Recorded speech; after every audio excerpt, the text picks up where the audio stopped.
जय श्री राधे राधे राधे। परम प्रिय साथियों,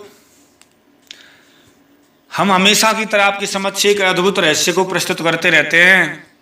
आज तो एक ऐसा रहस्य का विषय है जो मुझे नहीं लगता है कि किसी ने इस तरीके से प्रस्तुत किया हो।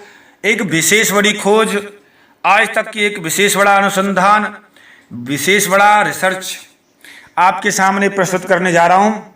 वो विषय इस प्रकार है कि रावण की नाभि में अमृत कहाँ से आया।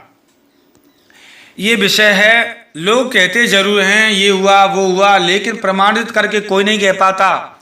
सभी सुनी सुनाई कह रहे हैं। किसी ने YouTube से सुन ली, किसी ने लोगों से सुन ली, सबके पास सुना सुनाई है। लेकिन हम जो कहेंगे प्रमाणित कहेंगे।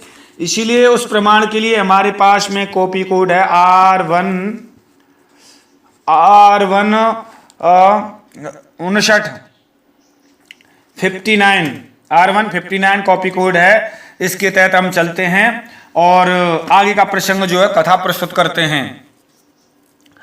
रावण की नाभि में अमृत कुंड आने का कारण इस प्रकार है साथियों। जब रावण ने भगवान शंकर की आराधना की, तपस्या की, तो बहुत बड़ी साधना की, कठोर परिश्रम किया, कठोर तप किया। शिवजी प्रसन्न हो गए और शिवजी वरदान देने के लिए वहां आए और रावण से कहा, रावण वर मांगो, बस मैं तुम्हारी तपस्या से अति प्रसन्न हूं। बोलिए क्या चाहते हैं। तुमने बहुत भयंकर तपस्या की है मेरी रावण। रावण हाथ जोड़कर बोला, भगवान आप मेरी तपस्या से प्रसन्न हैं तो कृपया करके सुनो मेरी बात को। आप मुझे 10 शीश 20 भुजा दो और इसके बाद में ऐसा बल दो जो मुझे कोई जीत न सके। गुण दो, तेज दो और प्रताप दो, सब देव मेरे बस में हो जाएं। मुझे अपार संतति और संपत्ति प्राप्त हो जाए। ऐसे कहकर रावण ने बहुत कुछ मांगा और शिवजी ने तथास्तु कहा। यह कहकर शिवजी पर अति प्रसन्न हुए और रावण को देना चाहते थे। उसी क्रम में रावण को शिवजी ने वरदान दिया और 10 शीश 20 भुजा देकर रावण को बलवान कर दिया। और तत्काल ही शिवजी ने, ये यहाँ पर विशेष रहस्य का विषय है, शिवजी ने रावण के हृदय में अमृत की कुप्पी रख दी। उन्होंने रावण को अमर बना दिया। अमृत कैसा बनाया? इस प्रकार बनाया और कहा, जब तक यह अमृत की कुप्पी टूट न जाए तब तक तुमको मौत नहीं आ सकती रावण, तुम अमर रहोगे। रावण को उस समय ऐसा वर देकर शिवजी अंतर्ध्यान हो गए। रावण को अमृत कुंड, अमृत की कुप्पी शिवजी ने ही उसके हृदय में प्रतिस्थापित की थी और कहा था, ये तब तक टूट न जाए तब तक आप अमर रहोगे। इसके बाद में अगर टूट जाए तो कोई बचाने वाला नहीं है। इस तरीके से। और जब युद्ध हुआ है, भगवान राम ने बाण चलाए हैं, तो उसमें बताया है, सारथी ने बताया है राम को, मातली ने बताया है, बोला, हे सर्वात्मा राम, अंतर्यामी आप चराचर के नायक हैं। स्वामी सुनिए, इस रावण के हृदय में एक अमृत की कुप्पी है, बाण चलाकर उसे आप फोड़ दीजिए।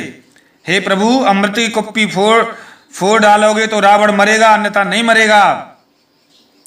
इस प्रकार यहाँ भी बताया गया, जब राम जी ने उस बाण से अमृत की कुप्पी सहित उसके प्राणों को हर लिया और रावण गिर गया। रावण के हृदय में जो बाण लगा था, उसने उस कुप्पी के साथ में रावण के वक्ष स्थल को विदीर्ण कर डाला, कुप्पी को तोड़ डाला, वक्ष स्थल को भी तोड़ डाला और रावण की आयु समाप्त हो गई, रावण मर गया। और इस तरीके से जब तक कुप्पी नहीं तोड़ी गई थी तब तक रावण अमर ही रहा। यही शिवजी का वरदान था। बताया कि जब तक रावण की कुप्पी नहीं टूटेगी रावण अमर रहेगा, इसे कोई नहीं मार सकता। इसीलिए राम जी ने उसके हृदय में शिवजी द्वारा प्रतिष्ठापित अमृत का कुंड, अमृत की कुप्पी को तोड़ डाला बाण से और रावण का प्राणांत हो गया। साथियों, यही रहस्य रावण की कुप्पी का था, रावण के कुंड का था, जो मैंने आपके समक्ष प्रस्तुत किया, ये प्रमाणित है। अगर आप किसी भी विद्वान को, किसी भी साथियों को, दुनिया में किसी भी व्यक्ति को शंका है और वो उन बात को नहीं मानते हैं, किसी भी प्रकार की अगर बात है, आप मेरे पास कमेंट कीजिए, कॉल कीजिए, आपके प्रश्न का उत्तर मैं प्रमाण सहित दूंगा। इसलिए मेरी ये वीडियो, मेरा ये चैनल राधे कृष्ण की ओर एक विशेष है। इसकी यही प्रमाणिकता है कि हम एक शब्द भी अगर बोलेंगे वो प्रमाण से बोलेंगे, नेगेटिव नहीं बोलेंगे। यही हमारे चैनल की पहचान है, विशेषता है। इसी आशा के साथ में साथियों, आपकी कृपा आशीर्वाद बरसता रहता है। बड़ा प्रेम दिया है आपने इस चैनल को, बहुत आगे बढ़ाया है। इसी प्रकार इस वीडियो को लाइक, सब्सक्राइब एंड शेयर कीजिए और ऑल पर बेल बटन कर दीजिए। आपकी बड़ी कृपा है। जय श्री राधे, राधे राधे प्रभु, जय श्री राधे, राधे राधे।